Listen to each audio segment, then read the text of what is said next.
Rumor ketertarikan putra mahkota Arab Saudi, Mohammed bin Salman, terhadap raksasa Spanyol FC Barcelona kembali mencuat ke permukaan.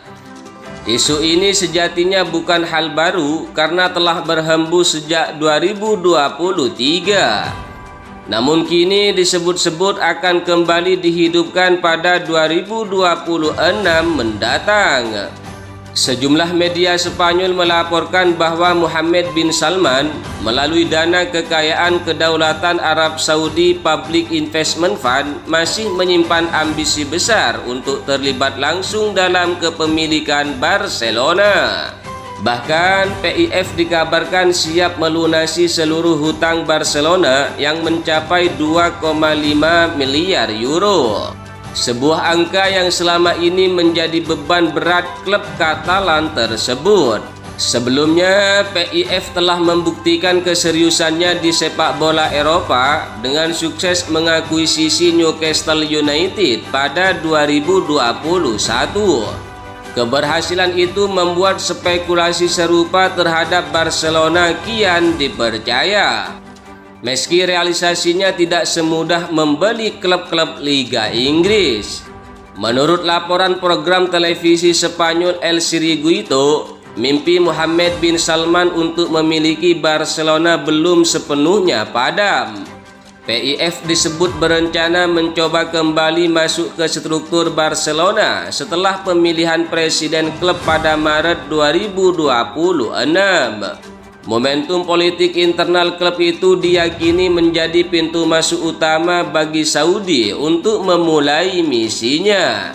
Tak main-main, PIF dikabarkan siap menggelontorkan dana investasi hingga 10 miliar euro atau setara dengan 195 triliun. Dana tersebut disebut tidak hanya untuk melunasi hutang, tetapi juga untuk memperkuat sisi komersial klub, infrastruktur, dan daya saing Barcelona di level tertinggi Eropa.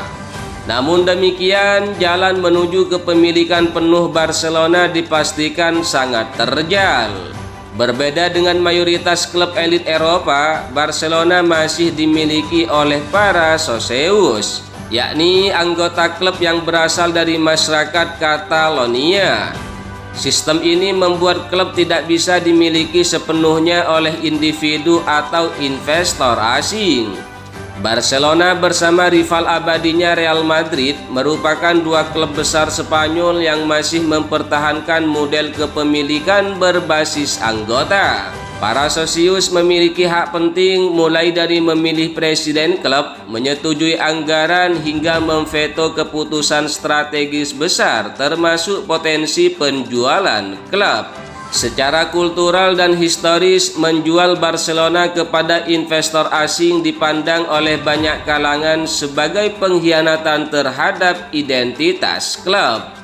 Barcelona bukan sekedar entitas olahraga, melainkan simbol budaya, politik, dan sejarah Catalonia. Karena itu, banyak pengamat di Spanyol menilai tawaran dari Arab Saudi lebih bersifat eksploratif dan simbolik, bukan langkah konkret menuju perubahan kepemilikan total. Meski demikian, peluang investasi dari PIF tetap terbuka melalui jalur alternatif. Salah satu skenario yang kerap dibahas adalah pemisahan divisi komersial Barcelona menjadi entitas terpisah. Dengan skema ini, investor asing dapat menanamkan modal tanpa menguasai aspek olahraga dan pengambilan keputusan teknis tim utama. Namun, skema tersebut juga memiliki keterbatasan. Investor tidak akan memiliki kontrol terhadap skuad utama, kebijakan olahraga maupun filosofi klub, hal-hal yang justru menjadi inti identitas Barcelona. Isu ketertarikan Saudi ini muncul di tengah upaya Barcelona keluar dari krisis keuangan panjang yang bermula sejak era kepemimpinan Josep Maria Bartomeu hingga 2020. Beban gaji yang membengkak, hutang besar, serta hantaman pandemi COVID-19 membuat keuangan klub terguncang hebat. Dampaknya terasa langsung pada aktivitas transfer dan registrasi pemain.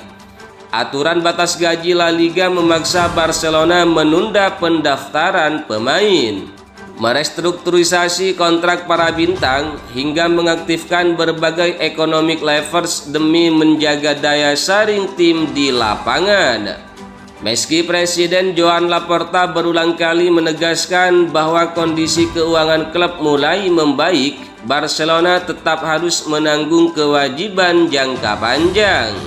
Salah satunya adalah pembiayaan proyek ambisius Espai Barca yang mencakup renovasi Camp Nou dan pengembangan fasilitas di sekitarnya. Di sisi lain, regulasi ketat La Liga masih terus membatasi ruang gerak finansial klub. Terlepas dari kecilnya peluang akuisisi Barcelona, Arab Saudi diyakini tidak akan menghentikan ekspansinya di sepak bola global. Investasi besar di liga domestik, perekrutan pemain-pemain bintang, hingga keterlibatan dalam proyek internasional tetap menjadi bagian dari strategi besar Vision 2030 untuk memperluas pengaruh ekonomi dan soft power kerajaan. Sementara itu, Barcelona diperkirakan akan tetap berpegang pada prinsip bahwa klub tidak dijual dalam kondisi apapun. Fokus manajemen ke depan lebih diarahkan pada efisiensi gaji, peningkatan pendapatan berkelanjutan, serta restrukturisasi hutang jangka panjang, ketimbang membuka pintu bagi perubahan kepemilikan yang berpotensi mengguncang identitas klub. Joan Laporta berulang kali menegaskan bahwa Barcelona tidak akan dijual. Namun tekanan finansial, tuntutan prestasi, dan persaingan dengan klub-klub kaya Eropa membuat situasi menjadi kompleks. Jika krisis keuangan kembali memburuk, bukan tidak mungkin wacana ini kembali menguat. Apakah Barcelona benar-benar akan dimiliki Raja Arab Saudi? Untuk saat ini jawabannya masih sebatas rumor besar. Namun satu hal yang pasti, ketertarikan Arab Saudi menunjukkan betapa besarnya nilai dan daya tarik Barcelona di mata dunia. Jika suatu hari rumor ini menjadi kenyataan, dunia sepak bola akan kembali diguncang. Barcelona akan memasuki era baru penuh kemewahan, namun dengan resiko kehilangan jati diri yang selama ini mereka banggakan.